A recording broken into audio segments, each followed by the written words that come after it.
sababtaan warqadan kugu qoray waxay tahay khalad ayaan ka galay sidaa darteed hortaada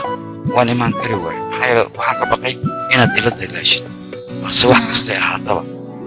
khaladkaan galay wuxuu ahaa khalad aad u qurux badan maxaa yeelay gabal qurux badan ayaan ku qaldoomay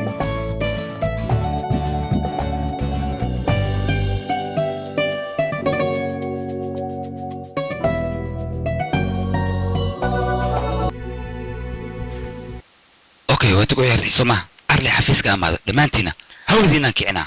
بعدين بابينا askari هي ninkas meesha taagan u jeeda adiga اوكي واي ninka safiirna adiga wuxuu dhahay haddaad wax samaysiin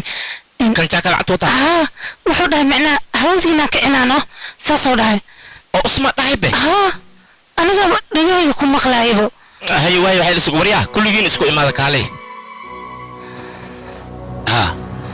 اوكي مدن اقرا لها اوكي وحيدي كده ان كل هادلان ربا كستو يرمين ما لا يسوب وحي لا انو كا شيغنا قيبتا بارستان تجينا وحين كو خبنا اذا كلا انو كا شيغنا سو لكن مركوري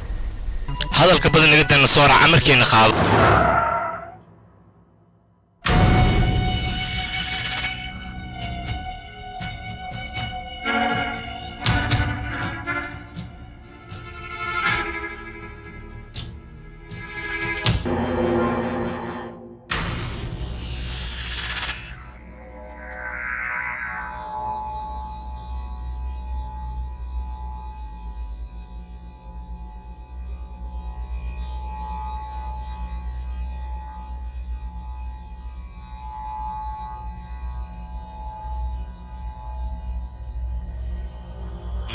شيء